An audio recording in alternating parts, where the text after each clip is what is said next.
मैंने कहा कि अब क्योंकि नेता भी हैं हमारे इस मंच पर समाज सेवी भी हैं, रियल एस्टेट से जुड़े लोग हैं, एक्सपर्ट्स हैं, सभी हैं और सभी से बातचीत होगी। विपक्ष को भी हमने इस मंच पर आने का मौका दिया है ताकि वो भी अपनी बात रखें और आईना दिखाए सत्ता पक्ष को, क्योंकि बात फरीदाबाद की है और अनकंडीशनली बातचीत है फरीदाबाद के विषयों की, आम लोगों की। तो मुमताज, मैं चाहता हूं इस बातचीत के सिलसिले को मैं आगे बढ़ाऊंगा, तो आप इस मंच को आगे बढ़ाएं। Over to you Mumtaz. बहुत शुक्रिया कमल आपका।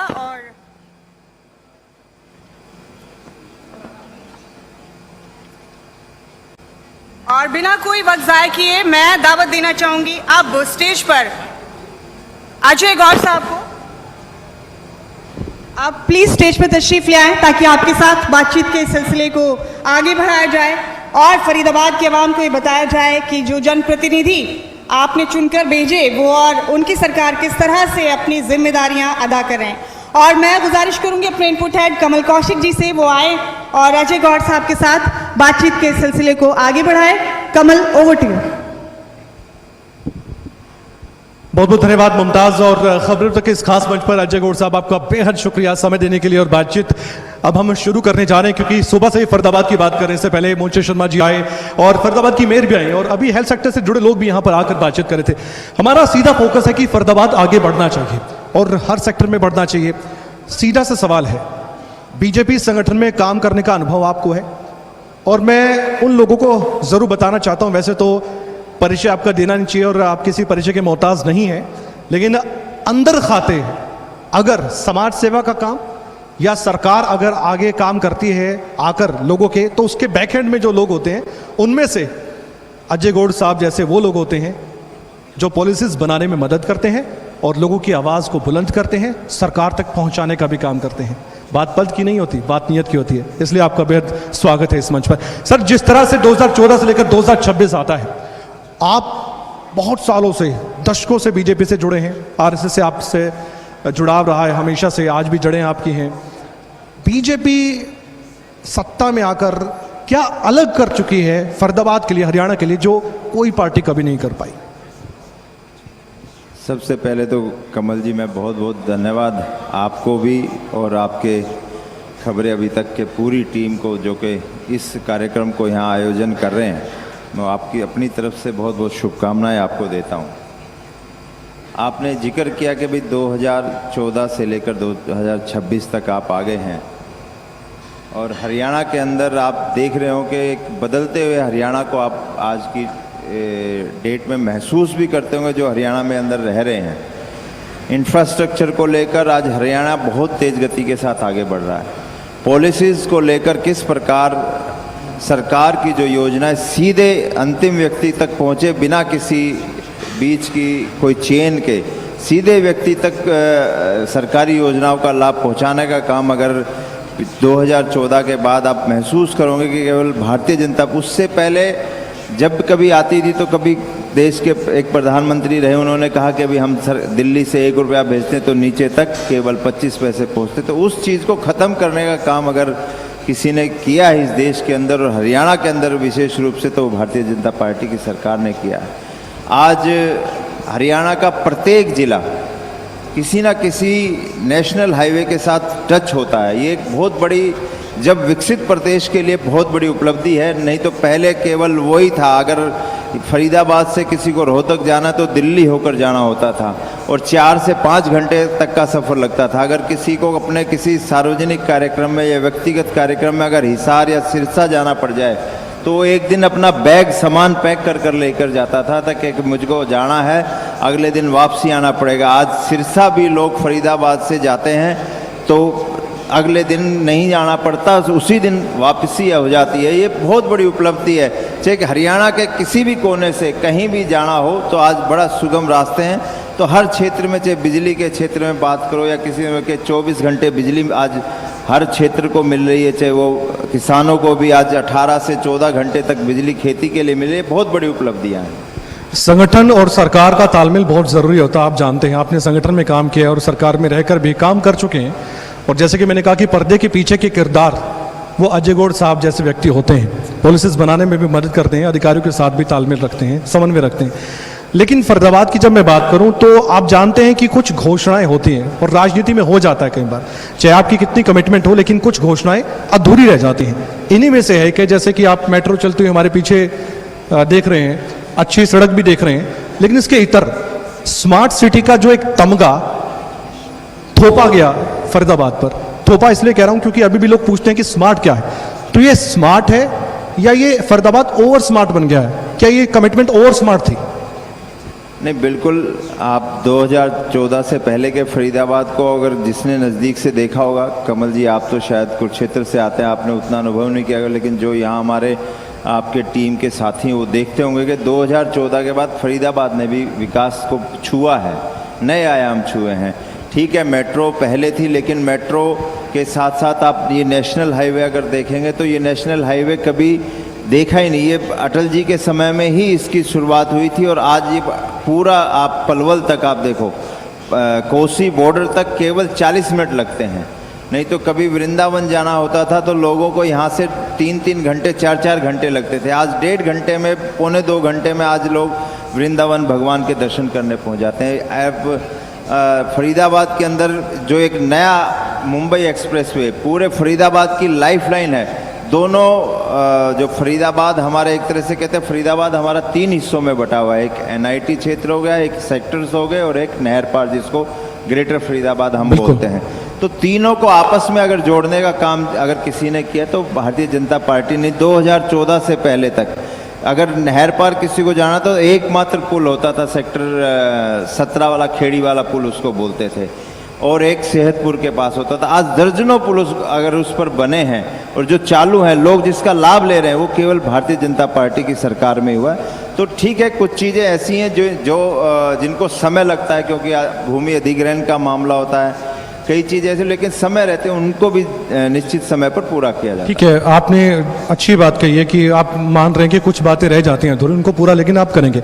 लेकिन क्योंकि स्मार्ट सिटी का मुद्दा बार बार उठता है, आपने जैसे कहा कि मैं दूसरे ज़िले से आया हूँ या चंडीगढ़ से आकर आपसे बातचीत कर रहे हैं, तो अगर मेरे जैसा व्यक्ति आए, बाहरी व्यक्ति फरीदाबाद में आए और फरीदाबाद के लोग रहते हैं, तो इसमें स्मार्ट क्या देखते हैं आप, अभी जो हो चुका है स्मार्ट? मैं आपको बताऊं, स्मार्ट सिटी में कोई ऐसा नहीं था कि पूरा फरीदाबाद को ही कोई उसमें बजट था। एरिया आइडेंटिफाई करके उन चीज़ों को चिन्हित किया था उस स्मार्ट प्रोजेक्ट में, और उन चीज़ों को उसमें बदलाव किया। चाहे आप देखें, जैसे बड़खल मोड़ से लेकर सेक्टर 28 वाली रोड थी, आप उसी तरह से जाओगे तो आप 21 सेक्टर पूरा उसमें था, जहाँ पर बहुत सुंदर लाइटें आज भी लगी हुई हैं। और बड़खल झील भी स्मार्ट सिटी के अंदर थी, जिसका पुनर्जीर्ण हुआ है और काफ़ी उसमें काम हुआ। तो बहुत से ऐसे प्रोजेक्ट, कई STP लगे थे, कई कॉलोनियाँ जिसमें स्मार्ट सिटी का काम होता, जहाँ उससे पहले कच्ची नालियाँ और कच्ची गलियाँ थी, उनको स्मार्ट सिटी के तहत बनाने का काम किया। ऐसा नहीं, हाँ ये लगता था कि भाई हाँ, इस स्मार्ट सिटी के तहत पूरे फरीदाबाद को ही एक तरह से नया बनाया जाएगा, तो वो कभी नहीं, क्योंकि एक स्मार्ट सिटी मिशन के तहत कुछ एरिया को आइडेंटिफाई करके उसको ऊपर उठाने का काम किया। लेकिन आज भी ये लगता है कि कुछ समस्याएं नासुर ना बन जाए। जैसे बारिश आती है, गुड़गांव में क्या हालात होते हैं, तो फरीदाबाद में उस तरह के तो नहीं होते, लेकिन अच्छे भी नहीं होते। पोल्यूशन की मार हम भी झेल रहे हैं, फरीदाबाद के लोग भी झेल रहे हैं। दिल्ली से सटा है, फायदा होना चाहिए, लेकिन कई बार नुकसान ज़्यादा हो जाता है। जलभराव की समस्या मैंने कही, कई जगह ट्रैफिक की समस्या भी ज़्यादा शहर में नज़र आती है, व्यवस्थित तरीके से ये स्मार्ट नहीं कहलाता। तो इन समस्याओं पर क्या आपकी सरकार काम कर रही है?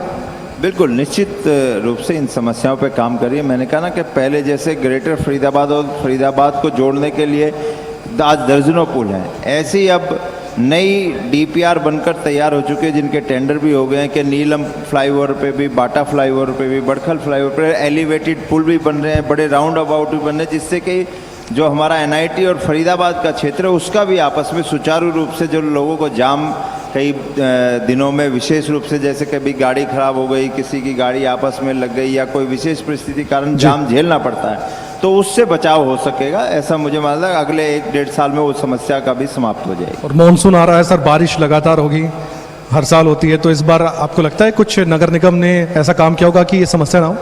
देखो, कुछ ये विकास एक ऐसी चीज़ है, निरंतर प्रक्रिया का हिस्सा है। हमेशा विकास, जितना आप तेज गति के साथ आज हम बढ़ रहे हैं, आधुनिक जीवन की तरफ से आपने पोल्यूशन की बात करी कि एनसीआर में जब हम एनसीआर के अंदर रहेंगे तो एनसीआर के कुछ ना कुछ हमको नुकसान भी उठाने पड़ेंगे। ठीक है, आप कुरुक्षेत्र या चंडीगढ़ वाला आप वायुमंडल यहाँ नहीं ले सकते, तो कुछ जगहों के प्लस भी हैं, कुछ जगहों के नेगेटिव भी हैं। यहाँ आईटी के क्षेत्र में काम करने वालों को बहुत तेज़ गति के साथ प्रोत्साहन मिलता है।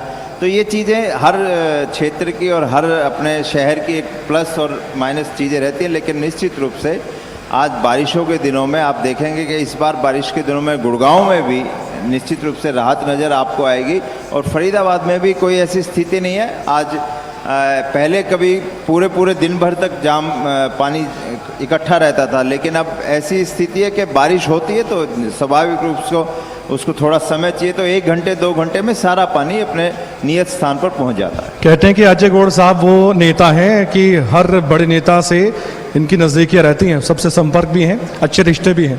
तो उन्हीं में से एक नाम लेता हूँ मैं, केंद्रीय राज्य मंत्री कृष्ण पाल गुर्जर साहब का। नगर निगम की मैं बात कर रहा था तो बहुत नाराज दिखाई दिए थे पिछले दिनों, सोशल मीडिया पर वीडियो वायरल हुआ। फरीदाबाद की बात हो रही, इसलिए इस सवाल को मैं लेकर आपके सामने आ रहा हूँ। आपको लगता है वो रवैया बिल्कुल ठीक था और हर नेता को ऐसा करना भी चाहिए? और नगर निगम के अधिकारी जो लापरवाह हैं, जो भ्रष्ट हैं, जो भ्रष्टाचार को बढ़ावा देते हैं, सभी नहीं है, मुझे भी मालूम है, आपको भी मालूम है, लेकिन कुछ अधिकारियों को हौसला भी टूटता है ऐसे। आम लोगों का मैंने जैसे कि सवाल मूलचंद शर्मा जी से भी कहा था कि वो भी सोचते हैं कि जब नेता और इतने बड़े मंत्री भी मजबूर हो जाते हैं कि उनको ये कहना पड़ रहा है कि ये भ्रष्टाचार का अड्डा है, तो फिर क्या उम्मीद रखें? बिल्कुल, देखिए ये कई जगह बिल्कुल ऐसी स्थिति आती है और जब ज़रूरत से ज़्यादा चीज़ें हो जाती हैं तो गुस्सा स्वाभाविक रूप से, क्योंकि जिम्मेदारी अधिकारी से ज़्यादा राजनीतिक व्यक्ति की रहती है। क्योंकि सीधी जवाबदेही अगर जनता के प्रति है तो राजनीतिक व्यक्ति की है, पॉलिटिकल व्यक्ति की है। और जब उसमें कहीं ना कहीं वो काम में जब कोताही नज़र आती है तो इस प्रकार का आवेश होना और स्वाभाविक रूप से किसी भी राजनीतिक व्यक्ति के लिए स्वाभाविक सी बात है। और जब कहीं अधिकारी अपने काम से पीछे हटते हैं तो ये होना भी स्वाभाविक है। आपको लगता है कि अब जनता और भी ज़्यादा जागरूक हो गई है? अब जो जेनजी है, यूथ है और जो एक कहते हैं ना नई जनरेशन है, वो अब जवाब ज़्यादा लेती है? आपको लगता है ऐसा महसूस होता है जब आप लोगों के बीच जाते हैं, जैसे कि आपने कहा कि आपकी जवाबदेही ज़्यादा तय होती है? नहीं, बिल्कुल, मैंने कहा ना आज जनता सीधे जवाब चाहती है। और हमारी पार्टी के अंदर आप देखेंगे कि पारदर्शिता के साथ, शुचिता के साथ शासन देने का जो संकल्प है उसी के आधार पर हमारी पार्टी काम करती है। उसी आधार पर हमारे राजनीतिक व्यक्ति भी और चुने हुए प्रतिनिधि भी उसी पर काम करते हैं। इसलिए अपेक्षा भी उसी से होती है जो काम करता है। सर, एक बात और मानेंगे आप कि यहाँ जो फरीदाबाद में सभी नेता हैं, वरिष्ठ नेता हैं या कुछ मंत्री भी हैं, उनका तालमेल अच्छा है? ईमानदारी से बताइएगा, क्योंकि कई सुर्खियां बनती हैं ऐसे, आप जानते हैं, नाम मुझे लेने की ज़रूरत नहीं है। अभी मूलचंद शर्मा जी से मैं बातचीत कर रहा था, उन्होंने खुद ही नाम ले लिए थे। मैं कह रहा हूँ तालमेल की, मतभेदों की और मनभेदों की दो विषय हैं। मत सबका एक ही है कि सबको शहर के विकास के लिए काम करना है, सबको अपनी पार्टी में रहकर सबके लिए अच्छा करना है।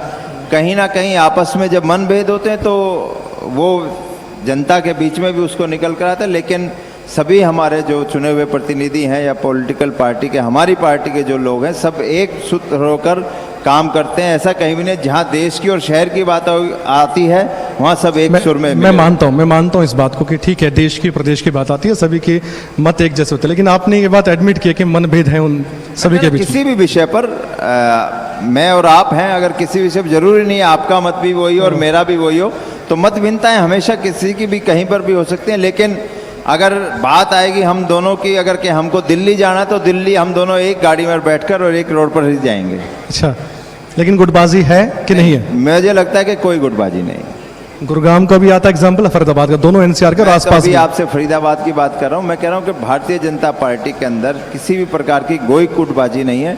सब इकट्ठे बैठकर आपस में बातचीत कर ही चीज़ों को तय करते हैं। फरीदाबाद में जो परियोजनाएं चल रही हैं वो क्या जनता की अपेक्षाओं पर खरी उतर रही हैं, और क्या समय पर सब हो रहा है, या थोड़ा आपको लगता है कि डिले हो जाता है और उसके पीछे कुछ वजह अलग होती हैं? हाँ, मैं कहना कि वैसे तो चीज़ें आगे बढ़ रही हैं, लेकिन कहीं ना कहीं प्रशासनिक रूप से कई बार कई चीज़ों में रुकावटें आती हैं, लेकिन समय रहते उनको भी दूर कर लिया जाता है और पहले से फरीदाबाद तेज़ गति के साथ आगे बढ़ रहा है, ऐसा मेरा मानना है। फरीदाबाद और बल्लभगढ़ और फरीदाबाद की जो बाकी इलाके हैं, आपको लगता है थोड़ा प्रेशर भी ज़्यादा बढ़ गया है दिल्ली से सटा होने के साथ ही, क्योंकि इंडस्ट्री भी ज़्यादा है, हम मानते हैं औद्योगिक राजधानी हरियाणा की कही जाती है फरीदाबाद सिटी और फरीदाबाद ज़िला। तो आपको लगता है कि बाहरी जो व्यक्ति दूसरे स्टेट से आ रहा है वो भी यहाँ पर कामकाज करता है, और जो हमारा यूथ है उसके लिए थोड़ी चुनौती बन जाती है और एक प्रेशर, एक दबाव फरीदाबाद पर हो जाता है? नहीं, ऐसा प्रेशर नहीं, ये आपकी बात बिल्कुल ठीक है कौशिक साहब के।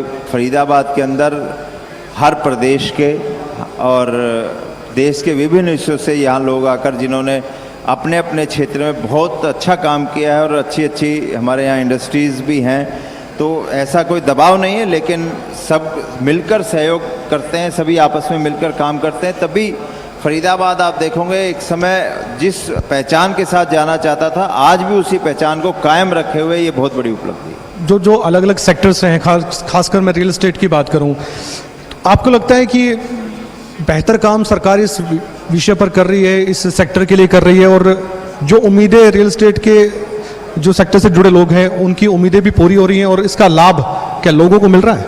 बिल्कुल लोगों को लाभ मिल रहा है, तभी आप देखेंगे कि आज जो हमारा फरीदाबाद, जिसको हम ग्रेटर फरीदाबाद कहते हैं, वो सरकार की नीति के कारण ही वहाँ पर अच्छे अच्छे प्रोजेक्ट्स आ रहे हैं, लोगों को रहने के लिए अच्छे घर मिल रहे हैं, अच्छे कमर्शियल प्रोजेक्ट्स भी आ रहे हैं। आप HSIDC जो हमारा IMT है उस कितनी तेज़ गति के साथ वहाँ बड़े बड़े प्लांट भी आए हैं, तो हर क्षेत्र के अंदर इंफ्रास्ट्रक्चर अच्छा मिल रहा है, तभी लोग यहाँ इस तरह आकर्षित हो रहे हैं। एक बार फिर से करप्शन की बात करूंगा, आपको लगता है कि करप्शन बिल्कुल खत्म हो गया है, या आपको लगता है इस पर और काम करने की जरूरत है सख्ती के साथ? बिल्कुल इस पर काम करने की जरूरत है, और मैं ऐसा कहूँ कि करप्शन पूर्ण रूप से समाप्त है वो कहना उचित नहीं होगा, लेकिन इस पर काम करने की आवश्यकता है, बहुत ज़्यादा जरूरत है। और हमारे माननीय मुख्यमंत्री नायब सिंह सैनी जी का और हमारी पार्टी का संकल्प है कि हम एक अच्छा शासन और भ्रष्टाचार मुक्त प्रशासन अपने प्रदेश की जनता को दे पाए। फरीदाबाद के लोगों की जेब में उतना पैसा आप दे रहे हैं, सरकार दे रही है, या वो कमा पा रहे हैं, रोजगार मिल पा रहा है, जितने आपने आरोप लगते हैं विपक्ष की तरफ से कि महंगाई बढ़ा दी है, और प्रधानमंत्री जब युद्ध दूसरे देश में होता है तो यहाँ कहते हैं सोना मत खरीदो, पेट्रोल इंपोर्ट ज़्यादा करना पड़ता है, डीजल, कच्चा तेल, क्रूड ऑयल, तो फिर वो कहते हैं कि हम एथेनॉल डाल देंगे। उसके बाद चाहे नुकसान जो पुरानी गाड़ी ले किसने भी मेहनत से लिए है, मिडिल क्लास भी आज गाड़ी लेता है, पुरानी भी लेता है, तो उसको नुकसान उठाना पड़ता है। और आरोप ये लगते हैं कि सिर्फ सरकार अपने मुनाफे के लिए लोगों को एक्सपेरिमेंटल की तरह आगे लगा देती है, बस उन पर एक्सपेरिमेंट करती है, चाहे बाद में कोई भी भुगते, चाहे नोटबंदी भी हो। ऐसा नहीं है, ये तो एक तरह का प्रचारक है, जो प्रचार जो विपक्षी पार्टी है उनके पास जब कोई मुद्दा नहीं होता वो इस तरह के प्रचार करती। कभी भी ऐसा कोई एक्सपेरिमेंट कोई भी नहीं करता कि जो सीधे जनता को उसका नुकसान हो। हाँ ठीक है, ये एक वैश्विक समस्या इस समय चल रही है, जो युद्ध बार बार रुकता है फिर चलता है, जिस कारण क्रूड ऑयल की उतनी आमद नहीं हो पाती, तो चीज़ें थोड़ी सी कठिनाई होती है, लेकिन फिर भी देश उसमें पूर्णतः सहयोग कर रहा है और चीज़ें बड़ी तेज़ी के साथ सुधर रही हैं, ऐसा लगता है। क्योंकि इस विषय पर आप देखिए आज यूथ, मैंने कहा, सवाल पूछने वाला है, बहुत गंभीर बात है। अब वो कहते हैं कि सरकार एथेनॉल पर जोर दे रही है, ठीक बात है, 20% है, और E85 भी आ गया, आपने देखा दिल्ली में पेट्रोल पंप भी है, वो काफ़ी खबर वायरल हुई थी और नितिन गडकरी साहब ने किया था। और ऐसी बाइक भी आ गई और गाड़ी भी आ गई, उनके प्राइस भी ज़्यादा हैं, वो अफोर्डेबल है कि नहीं है इस पर भी एक बहस है। लेकिन एथेनॉल बनाने के लिए और वो पेट्रोल में जो मिक्सिंग कर रही है, वो जो पानी इतना खर्च हो रहा है, ये भी प्रचार किया जा रहा है। कोई तो कह रहा है कि अगर खेत से लेकर 1 लीटर पेट्रोल अगर कोई डलवा रहा है अपने टैंक में, तो 10,000 लीटर जो पानी है वो खराब हो रहा है। अब ऐसा ना हो कि आज तो पेट्रोल चलो ठीक है हम इंपोर्ट कर रहे हैं बाहर से, ऐसा ना हो एक दिन ऐसा आ जाए कि सरकार यहाँ तक नौबत ला दे कि हम पानी भी इंपोर्ट कर रहे हैं, ऐसी समस्या खड़ी ना हो जाए। शायद ये मुझे लगता है कि ये मेरे विषय का सवाल नहीं है, किसी आप वैज्ञानिक से बात करेंगे तो ज़्यादा अच्छा रहेगा। ये प्रचार होता है और बातचीत होती है इस बात की, तो इस तरह के प्रचार को लेकर क्या कहेंगे? क्योंकि ये साइंटिफिक सा क्वेश्चन आपने पूछा, तो मैं इस बारे में कोई ज़्यादा आपको ऑथेंटिक जवाब नहीं दे पाऊंगा। ठीक है, चलिए कोई बात नहीं, अच्छी बात है और ये आपकी ईमानदारी की बात है। लेकिन हरियाणा की पॉलिटिक्स को लेकर क्या कहेंगे, अब उस पर भी बातचीत कर लेते हैं। आपको लगता है विपक्ष अपना बखूबी काम कर रहा है और पॉजिटिवली तरीके से आप विपक्ष की सुन भी रहे हैं, अगर वो आलोचना कर रहे हैं तो उसको भी सकारात्मक तरीके से उस पर काम कर रहे हैं? हरियाणा के अंदर मुझे लगता है विपक्ष नाम की कोई चीज़ नहीं है। विपक्ष आपस में टकराव है, अपनी पार्टी के अंदर ही टकराव है विपक्ष का, तो वो जनता के मुद्दों को सामने उतनी प्रभावी ढंग से नहीं रख पाता। और मैं तो ये कहूँगा कि उनके पास ना ऐसे मुद्दे हैं जो रखे वो उठाकर वो हमेशा कोई भी मनगढ़ंत कहानी बनाकर लाते हैं और उन्हीं के ऊपर खेलते हैं। कभी भी कोई विपक्ष ने अपनी कोई विपक्ष वाली भूमिका निभाई हो ऐसी कभी नज़र नहीं आया। तो भूपेंद्र हुड्डा साहब तो यही कहते हैं कि पूरे हरियाणा में मुझे दिखा दो एक बड़ा प्रोजेक्ट, मुझे बता दें कि कितने इंच या कितनी ज़्यादा मेट्रो की लाइन आपने बिछा दी है। वो ये कहते हैं कि जो हमने किया बस उसको भी मेंटेन नहीं कर पा रहे, लेकिन इवेंट मैनेजमेंट करना अब बीजेपी नेताओं को आता है और वही काम करते हैं बस। देखिए, वो बचा पा रहे या नहीं बचा पा रहे ये तो प्रदेश की जनता तय करती है। 2014 से लेकर लगातार 3 चुनावों में प्रदेश की जनता ने मैंडेट दिया, कोई कांग्रेस ने तो दिया नहीं है। वो भी चुनाव मैदान में थे, हम भी चुनाव मैदान में थे। तो जो प्रदेश की जनता से ज़्यादा स्पष्ट मैंडेट तो कोई नहीं दे सकता। लेकिन सर हार वो भी नहीं पचती है, फिर ईवीएम पर सवाल उठा देते हैं, फिर ये भी मैं कहते हैं वही कि कह रहा खरीद हूं ना, फरोख्त भी जहाँ हार हो गई वहाँ ईवीएम, जहाँ नहीं हुई तो हमारा कमाल है। तो ये तो वो वाली बात है। एक अंतिम सवाल है, फरीदाबाद के लिए अजय गौड़ साहब का खुद का एक विजन क्या है? एक फ्यूचर लीडर से हम बात कर रहे हैं, हालांकि आप एक वरिष्ठ नेता हैं, लेकिन फ्यूचर लीडर के तौर पर इसलिए कह रहा हूं कि हो सकता है कल को बहुत बड़ी जिम्मेदारी और मिल जाए, जनता के बीच आप भी चले जाएं, कुछ भी हो सकता है। आपका विजन क्या है? मेरा विजन यही है कि फरीदाबाद तेज गति के साथ जिस अपने विकास पथ की ओर अग्रसर है उसको तेज बुलंदियों के साथ छुए और एक यहाँ रहने वाले हर व्यक्ति को हर सरकार की सुविधाएं मिलें, ताकि उसको एक अपने जीवन के अंदर कभी भी कोई किसी प्रकार की कठिनाई ना हो। और रही बात मेरी, तो मेरी पार्टी तो मेरी भूमिका मेरी पार्टी तय करती है। जब वो जो जिम्मेवारी देती है मैं उसको करने के लिए तैयार रहता हूँ। अजय गौड़ साहब, समय देने के लिए शुक्रिया और इस बातचीत के लिए शुक्रिया, और बहुत ईमानदारी से और बहुत बेबाक तरीके से आपने जवाब दिए हर विषय पर, और खासकर फरीदाबाद के विषय पर भी, और पॉलिटिकल तरीके से आप सक्रिय रहते हैं।